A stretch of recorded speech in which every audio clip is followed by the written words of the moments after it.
temas macro como la caída del régimen sirio, o también temas más internos como las farmacéuticas. Es tendencia en Estados Unidos ahorita el asesinato de un CEO, de un gerente de una de las más grandes empresas farmacéuticas de ahí. Y claro, detrás hay varias cosas que analizar, ¿no? Lo que le pusieron, los mensajes que le dejaron, y el hecho también, Oscar, de cómo funcionan las farmacéuticas. Aquí, y no me refiero a las farmacéuticas, perdón, me refiero a las aseguradoras médicas. Aquí las aseguradoras médicas lo que hacen, que es muy común, es una práctica muy común, es que tratan por todos los medios de negarte la cobertura. O sea, si tú tienes una enfermedad, si tú tienes una operación, tienes un malestar físico, etcétera, lamentablemente, y no es en general, pero sí es común, que estas empresas lo primero que intentan es no cubrirte. O sea, esa es su consigna inicial. No le vamos a cubrir. Y esto se convierte en una pelea, en una pugna, en una disputa legal, etcétera, inclusive.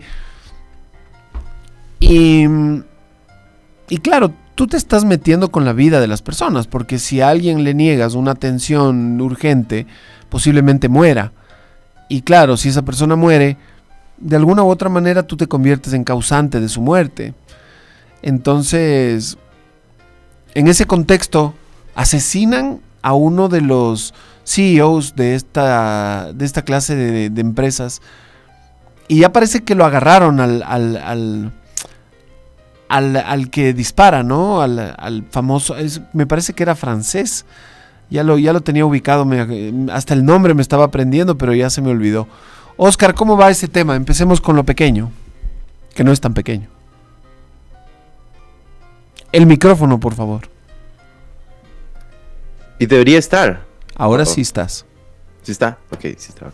Bueno, saludos a todos. Un gran gusto a todos estar con ustedes.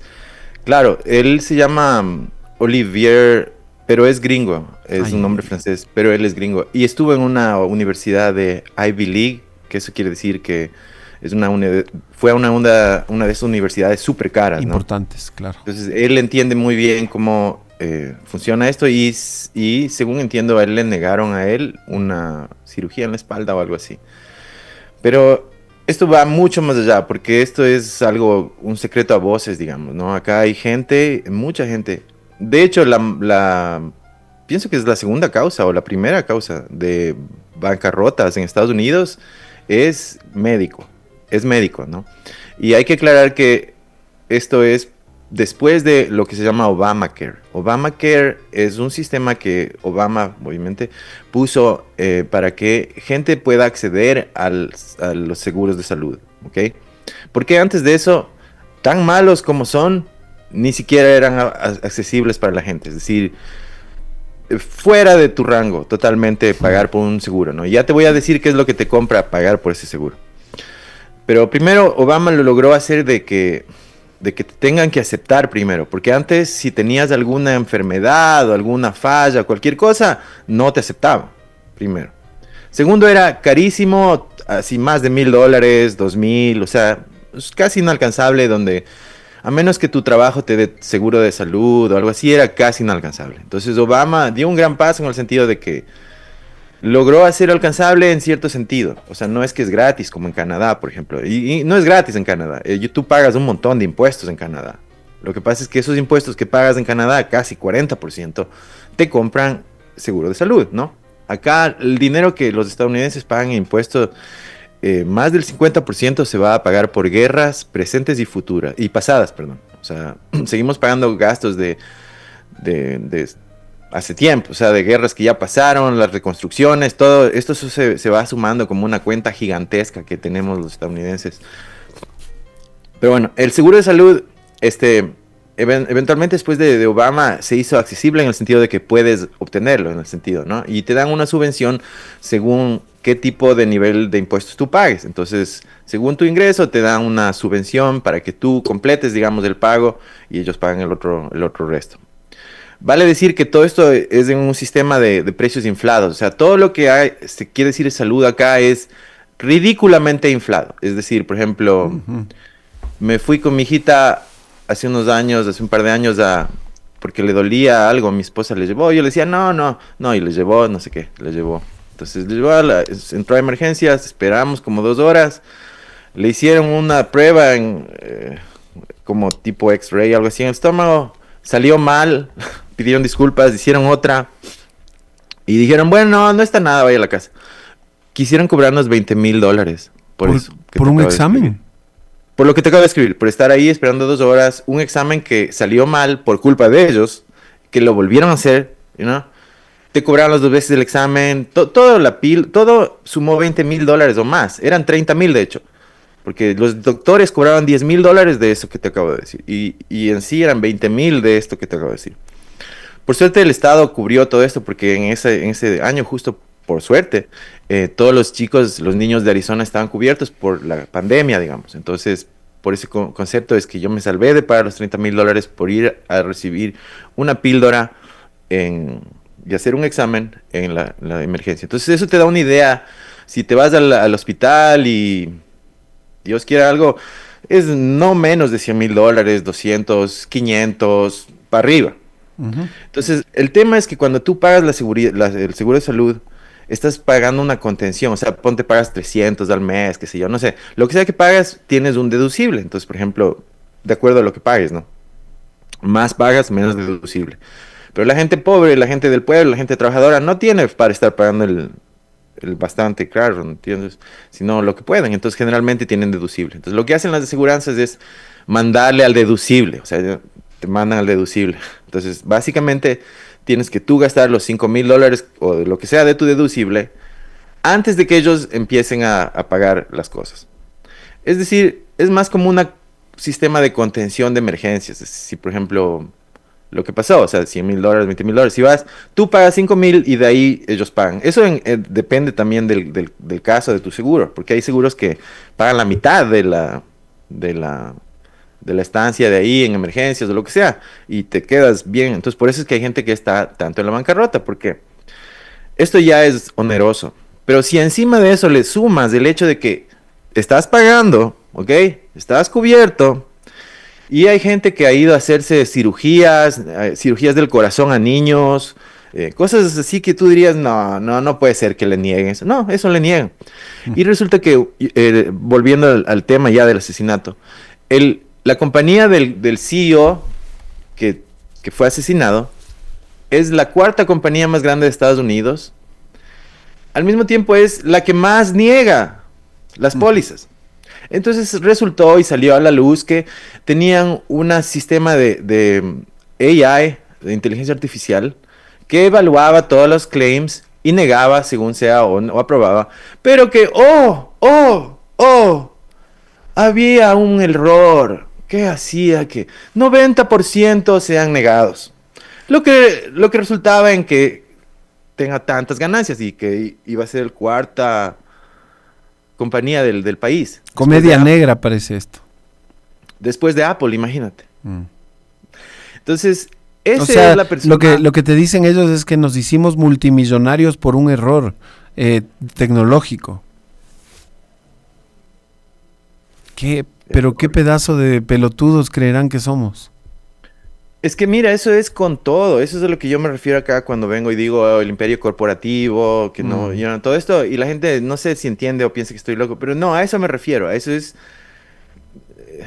Mira, yo le hice esta pregunta en Argentina a uno de los diputados más altos del partido de Milei, right? Porque ellos dicen que son anarquistas libertarios, ¿no es cierto? Entonces yo le digo, mira, o sea, ¿cómo puede ser que sean anarquistas y desde el Estado impongan control total?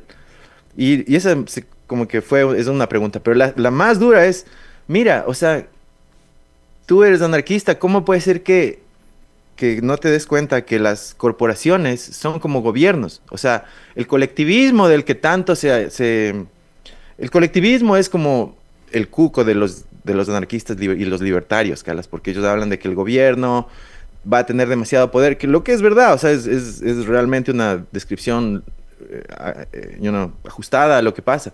Pero el tema es que eso el colectivismo, es decir, que el gobierno tiene demasiado poder, ¿cachas? Eso es lo que se refieren al colectivismo, la Unión Soviética y todas esas cosas. Ese es el miedo, ¿no? Pero al mismo tiempo eso es verdad, pero al mismo tiempo no se dan cuenta que eso ya está pasando en el sector privado. Y esa es la pregunta que yo le hice, ¿no? No me supo responder. Demasiado poder. Las corporaciones son más colectivistas que los gobiernos, porque ahí nadie vota, ahí nadie elige a nadie, ahí nadie tiene derechos. Así, o sea, agarran y te corren al día siguiente. O sea, si tienes suerte te dan algo de dinero, pero eso sí tienes suerte. ¿No ves lo que pasó acá con la ministra, que es tu ministra, y después de que te quiso advertir de los apagones, le despediste y le hiciste mierda, le mandaste un juicio político? O sea, todas estas cosas. Esa es la cultura corporativa, ¿me entiendes? Donde destruyes a alguien sin ningún problema para tú sacar un mejor trabajo, o tal vez tu compañía destruye la vida de 90 millones de personas porque querían sacar más dinero. Entonces, ¿sabes que sí pasó? Sí pasó en este país en los últimos 2 gobiernos. En el gobierno de Lasso hubo funcionarios del Banco de Guayaquil que tuvieron un montón de poder.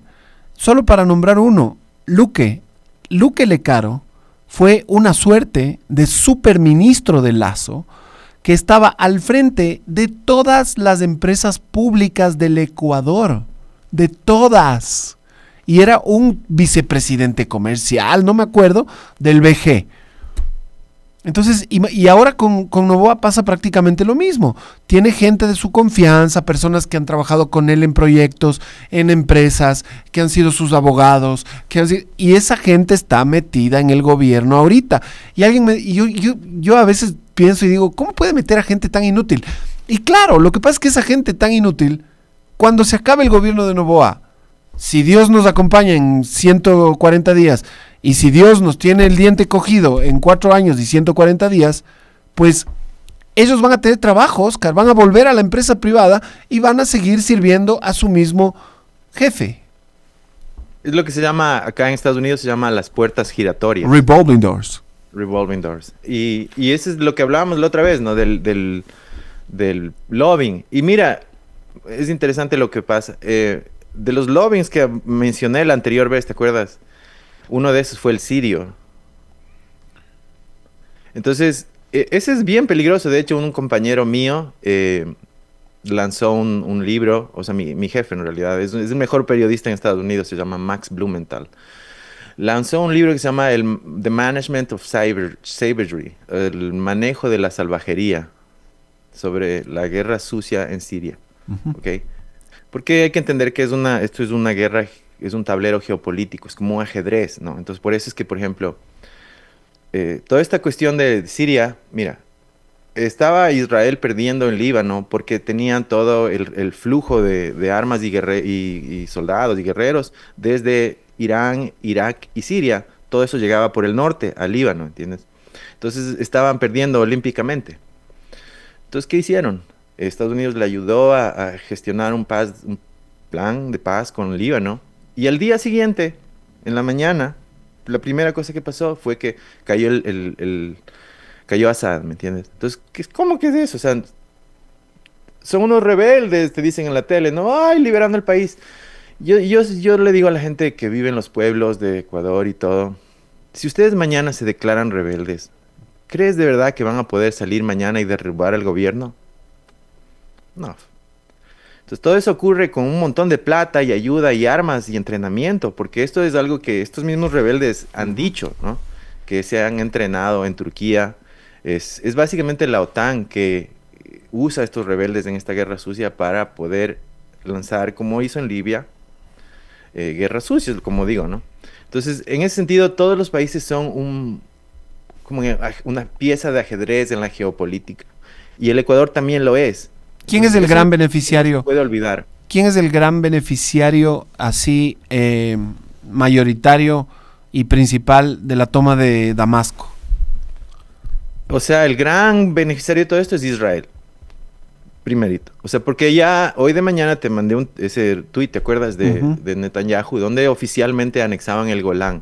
Entonces, eso es primero. Segundo, ese flujo que yo decía de armas que bajaba ahí, eso ya se acabó, porque si Siria está cerrado para el control de todo este, como se dice, el eje de la resistencia, ya no pueden proveerle de armas a Hezbollah. Hezbollah era un ejército irregular, digamos, que es el que de verdad contenía a Israel. O sea, es un ejército en realidad financiado por Irán y otros países para que contenga a Irán en el Líbano y un poco ahí al norte, digamos, ¿no? Y incluso en Siria, porque Hezbollah fue el que derrotó, de hecho, a ISIS.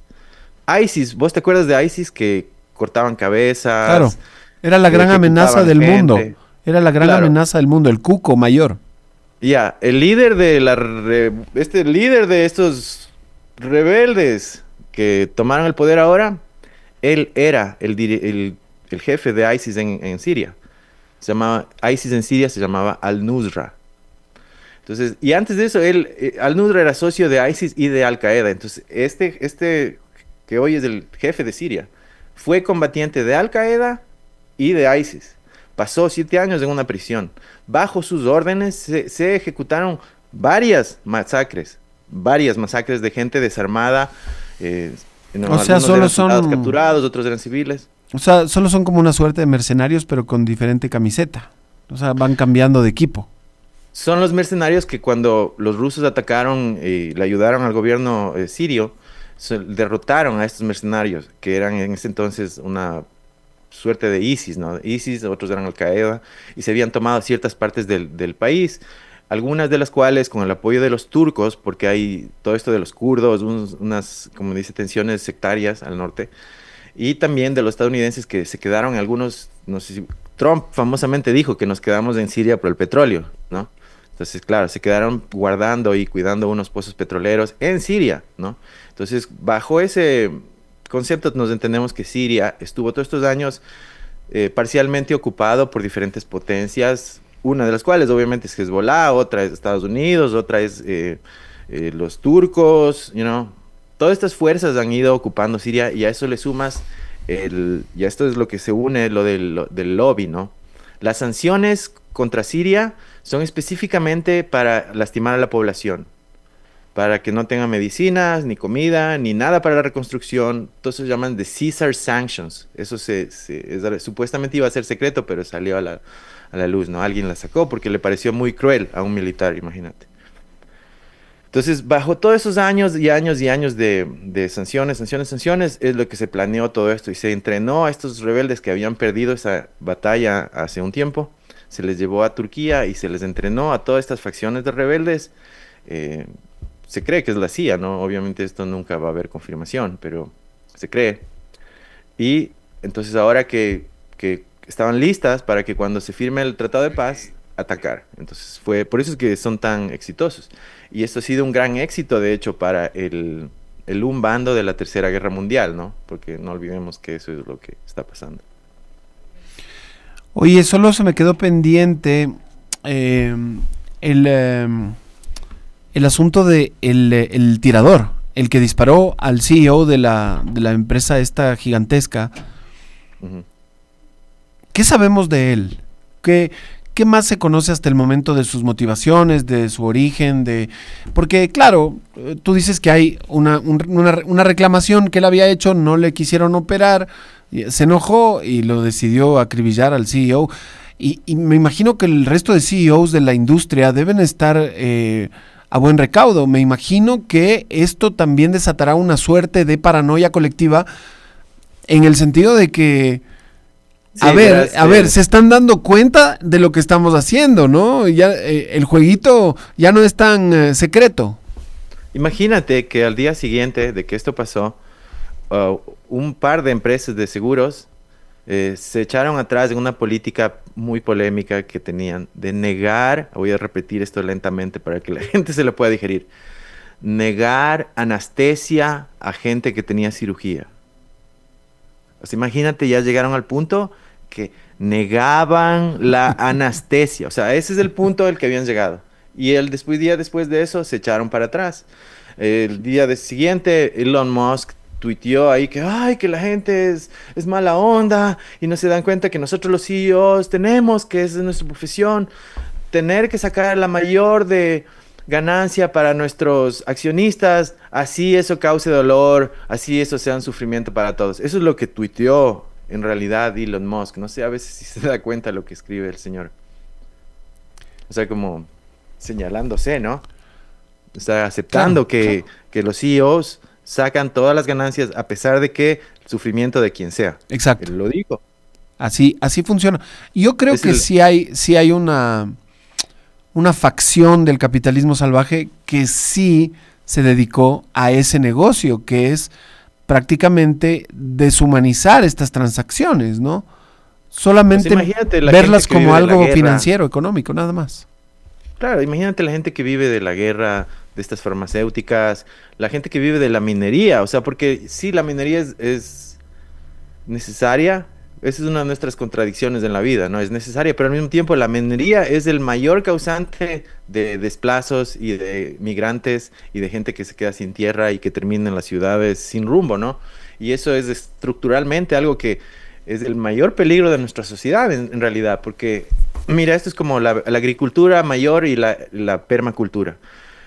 La sociedad nuestra era como la permacultura antes, es decir, había muchos sistemas de instancias donde la gente se podía como que inculcar y vivir de la agricultura aquí en este valle o qué sé yo, Entonces eso era sustentable porque la gente tenía un lugar y un sistema económico para sí mismo.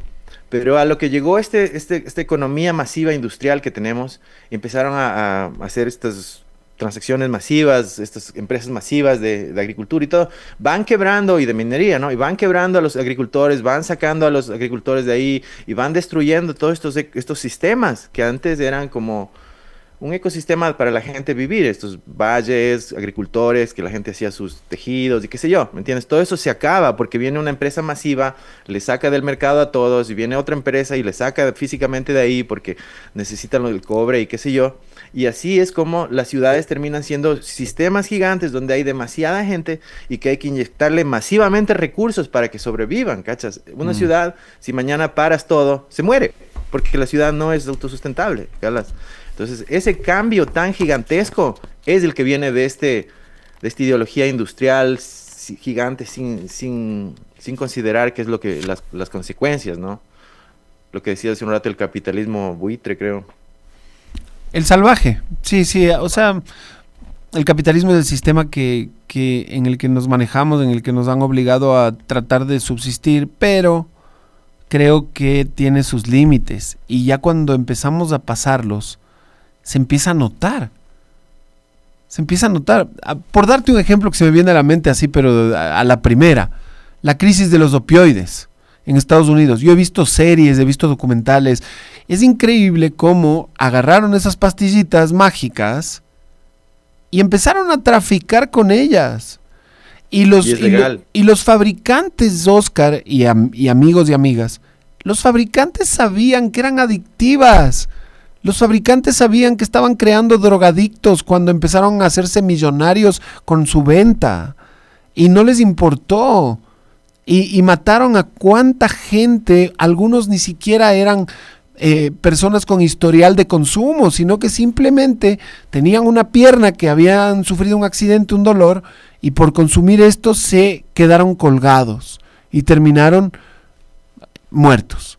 Entonces, ese tipo de ejemplos, o el de ahora de las empresas de seguros que no te cubren absolutamente nada, pues realmente son esos ejemplos a los que yo me refiero. Cuando el capitalismo eso cómo se relaciona con Ecuador, verás. Aquí se relaciona con Ecuador muchos ejemplos. Justamente, esos son los gobiernos con políticas sociales de defensa de los nacionalistas, si vos quieres, ¿no? Ajá. Son las que un poco tratan de controlar estas corporaciones y proteger un poco a sus poblaciones. No es que ahora cuando hablas con alguien de derecha y dices, estos zurdos son todos comunistas y no sé qué. No, ¿sabes qué? Yo pienso yo he entrevistado a expresidentes y gente así, Evo, ¿no? Toda esta gente, o sea, de verdad, los zurdos si quieres. Pero yo me he dado cuenta, según me parece a mí, ¿no? Ellos lo que están buscando ahora no es lo mismo que antes. No, o sea, no son zurdos como los de los 60, 70. Ellos no quieren comunismo, güey.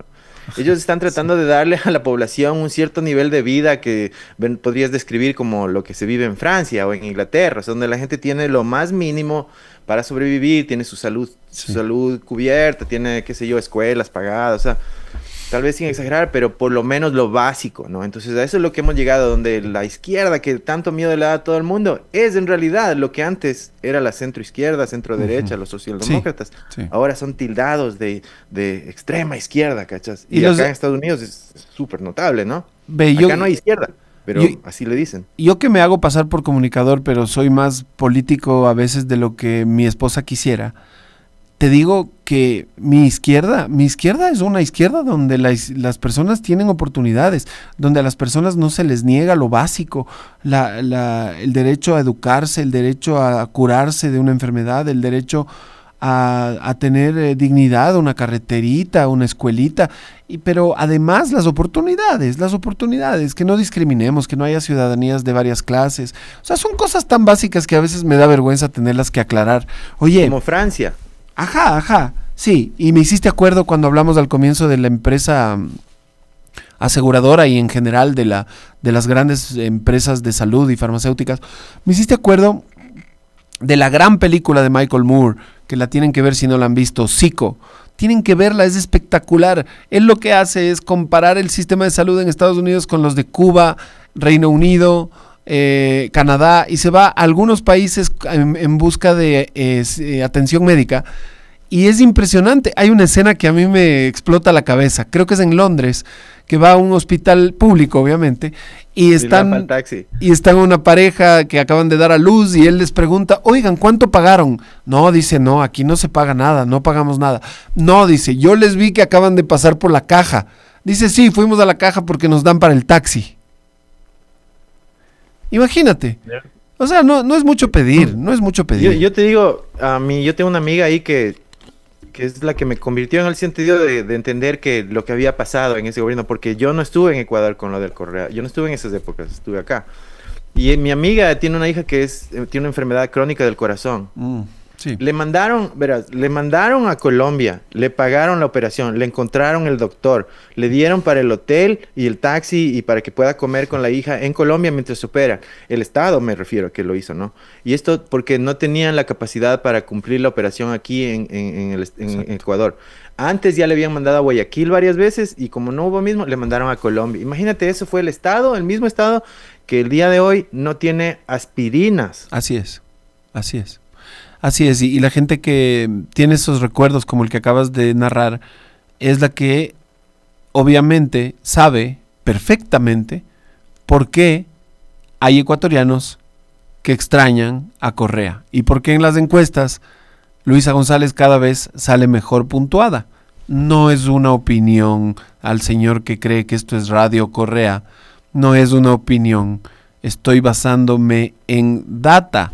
Acaba de salir una encuesta, para los que quieren el dato completo, acaba de salir una encuesta de es una empresa extranjera, no estoy seguro, se llama Altica, no sé si es de Argentina o española, pero bueno, han hecho predicciones en Argentina, acertaron con Javier Milei, casi con los mismos porcentajes, dijeron que Claudia Sheinbaum iba a ganar en México con 50%, también les fue muy bien en esa predicción y ahora dicen que Luisa González va a sacar hasta 45 puntos en la primera vuelta.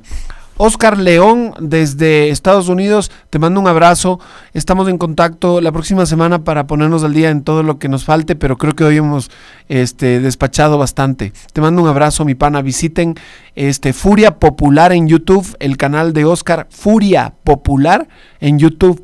Un abrazo. Un abrazo, mi ñaño, y saludos a todos los de la radio. Gracias eso, por todo. Eso. Sí, salúdales, eso. Al mítico abuelito. Y a Esteban, por favor. Eso, al Esteban. Inicio del espacio promocional y publicitario.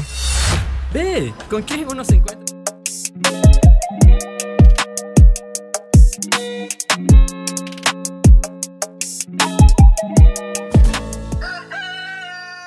Pichincha es un arco iris de culturas y